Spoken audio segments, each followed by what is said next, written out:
Doing, man. The studio's great. Yeah, it is, right? I love it. And close to the cellar. You should come by more often. I will come here as often as you'll have me. Now, wait a minute. Now I just have to be funny. Yeah. Now, where you said you're from Cleveland. Yeah, I grew up And you in grew up a Cubs fan? No, I'm a baseball fan, which I think if you grew up in Cleveland, you just become a baseball. You can't just root for the Indians. So Yeah. You will just be not a Well, baseball fan. how old are you, though? I'm 36. So when you grew up, they were pretty good. No, they were pretty terrible. The That's true. 80s, they were. I'm trying to wait. That's true. They 20 were- years ago. They had Corey Snyder and Joe Carter, and they were on the cover of Sports Illustrated, and they were supposed to be this great team, and they ended up just being brutal. I think Joe they were in the Carter, though, cellar. I remember had a series against the Yankees, a 3-game series. He had, I think, 11 hits in a row. I remember that for Cleveland. And but you were real young at that point because Joe, you were 10. I guess that's when you get into a team. But 20 years ago, when you were 16, they were just about to get good. 95. You got Lofton and those guys. Yeah, they were. Well, I think most of the guys from the late '80s, early '90s are now we've got. They just studied the game and what was wrong with it. Like now you got Terry Francona, Bud Black, John Farrell. They're all managers of teams. That's right. They saw what not to do. That's true. Mm-hmm. Well, Carter, like I say, when did the Jake open up? 93, 94. Okay, like so that. you were in high school. Yeah. Great. Well, when I was a freshman in high school, I played baseball. I was not on the varsity team, but the varsity team in Cleveland, every varsity baseball player in the city of Cleveland got season tickets to the Indians. No kidding. Yeah, you just got a pass laminated with your name on it, and you just show Really? it, and you got a general admission ticket. I've done stand-up in Cleveland, obviously, a bunch of times, and I've been to the Jake a few times, and what a great place to see a game. Well, that was at the old stadium where no one wanted to go. Well, so I know. I had dinner. I did the whole thing one night where I had dinner in the late '90s.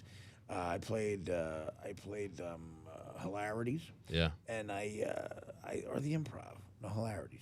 And then I got tickets to the thing where you sit for batting practice down the left field line, the all glass restaurant. Oh yeah. Oh, what a great time, man! What a great time. But no, you said in the '95 and '97 they were in the World Series.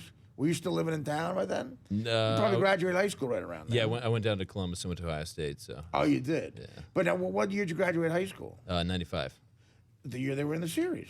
Yeah. I remember. But Yeah. by that time, you were in Columbus? Yeah, watching the game, there was actually watching me and my buddy were roommates in our dorm, and a giant guy who was like 6'5" on our floor, high school athlete, just walked in completely drunk with his genitalia out of his boxer shorts. Of course. And neither of us wanted to say anything, and he just walked to the back of our room and opened up my roommate's box where he kept all of his VHS tapes and urinated into it. And we didn't do a thing. We were just terrified of him the whole time.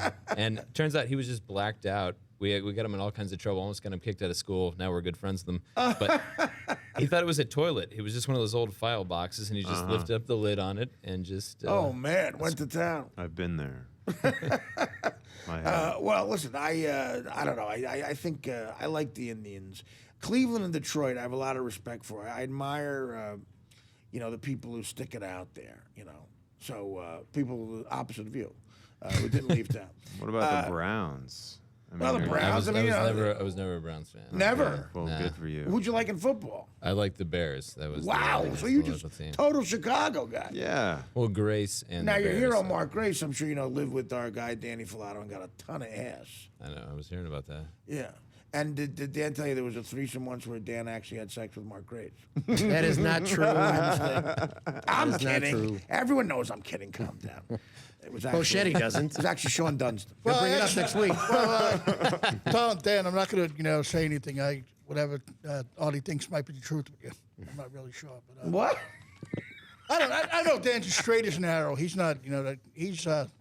Thanks, good. Mike. Yeah. Are you trying to smooth things over now, Mike? Yes. It sounds like he is. There's a feud going on, by the way. You should know Yeah. this, Jason, between Mike Boschetti and Dan Filato. We have an in-house feud. An incredible It's gonna tension. start up again. Not just No, a it feud. will, I mean, 'cause this you're is a No, it's not going to start a up again unless. war. Why? Because he's going to be mad at me. No, you know why? Because I'm going to be making money off the Mike Boschetti machine. I came up with the idea. What are you going to do? I sent it to you this morning. Oh, wait. What is it? Can we Explain show what- it? Explain Well, what it Dan, is. if you make some Yeah, money, yeah. good for you, Yeah. buddy. I don't care. Explain what it is. I want you to see it, Mike. This is how I'm going to make my money right here. Are you going to sell me to The Mike Boschetti doll. I can't see. That's pretty good. But I think the Buscetti doll that I think that's already patented by somebody else. Yeah, What do you think, Mike? yeah, Do you see Jim it? Henson. Mike, do you see it? No, I can't see on. Well, you got to get up and look at it. Just got to get some peach skin on that thing. Yeah. I thought Baker had more I'm sure it's flesh changed from tone this. skin. Where is it? We changed it a little. Look a little. Mike, Oh, you. Okay, thank you. Mike, you look good in those jeans, Mike. Mike, that's gonna be a big seller with the kids. It is. Are those designer Yeah, jeans? that's the Dan, that's the market we need. Those The kids. market. That's the market. Grab those kids and their parents' money quickly, buddy. Jason, are you on the road quite a bit? Yeah, a little bit here and there. Now, you moved to New York from Columbus, Ohio? Yeah, I bounced around. I lived in Houston for a year. I lived in North Carolina. Did Or you no, start doing stand-up in Houston? I started in Columbus. Oh, okay. Funny Bone? Funny Bone, yeah, exactly. Is that odd starting out in a strip mall? I gotta say, that's the one thing about the Midwest, because I played the Columbus Funny Bone many a time. And, it's in a strip mall. And, around, unless you start in New York, you get the feel of like, oh, hey, there's some history here, and you're wandering around the streets. And it's like right next to an Orange Julius, you're doing stand-up. Well, that one thing about that specific Columbus Funny Bone is that they're packed. They have 300 people. At the time, it was 7 days a week. Like, Right. you can go there on a Tuesday, and there's 300 people. And I'll do stand up on the road, and there's 150 people, and I'm pissed. It's just irritating. It's a small crowd, and then I forget. I come back to New York City, and all of a sudden I'm in a bar room, and there's 4 people. So that's what a lot of New York City.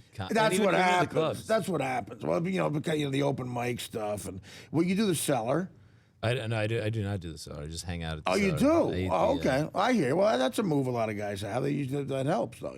Yeah, hang out there. Yeah, because people. It's a place to meet people and hopefully get a. Have you had an audition yet for the cellar? No, I haven't. I've not tried. What? How does clubs- that work? Do you have to ask to try out? Usually, you have to be recommended by somebody. Well, Another comic. Usually, they'll say, "Hey." so someone else You who's vouch passed. for 'em. You vouch for them. Someone else who's passed. Yes. Recommends Well, you, not just and you past. do a Not tryout. just past. Usually, an experienced guy. It's been there a while.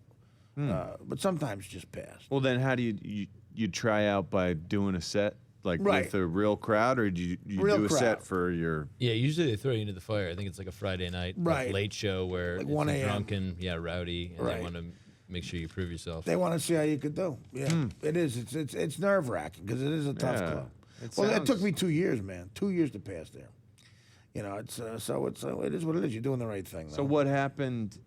2 years to pass, meaning you did your tryout, and they said, "Nah." A couple you're not- times, not sure. good enough. They said not ready yet. And so then, but what do you do? They always said come back, and I came back. Wow, And eventually I got harsh, it. man.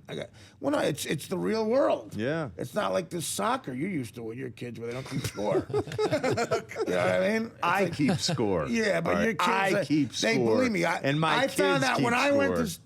to try out at the Comedy Cellar. I found out yes, they keep score in life. Yeah, they do. Yeah, yeah. All right. Where do you play? Where are you a regular? I go to Stand Up New York a lot. It's a great club. Yeah, I'm at Comic Strip on Wednesday night. That's my cool. plug. I just yeah. played there. Yeah, how was that? You were with Matt Reese, right? Yeah, it was great. I've always liked that room. That room, and there's a good amount of people in it, is awesome. It's a real New York-y, Upper East Side. Been around since 1976. It's a legendary place. And Richie, the owner, his son is now running it. Yeah, Richie Jr. Good I've guy, not met him Richie. yet. Well, you weren't around. You're too young to remember Lucian. Lucian used to run that place. I've heard a lot of And things again, about him. That was another, Mike hates him. Mike hates him. Well, there's a long Yeah. list of other people who do too. Believe me, to this day.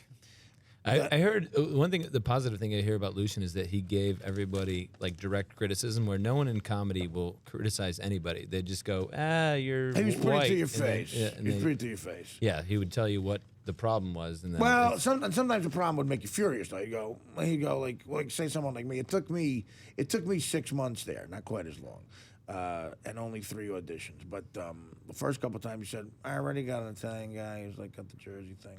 Like that's what he'd say. what was it? He goes, "I already got an Italian guy who's got like the Jersey thing going on." You know, But he could also be super, talks like you, and also I'm be like, super "What a-" brutal to the people. Well, that's kind of brutal because No, I'm just saying that's that. kind of brutal because you don't Yeah, know how how to do you change. change that? Right. Right.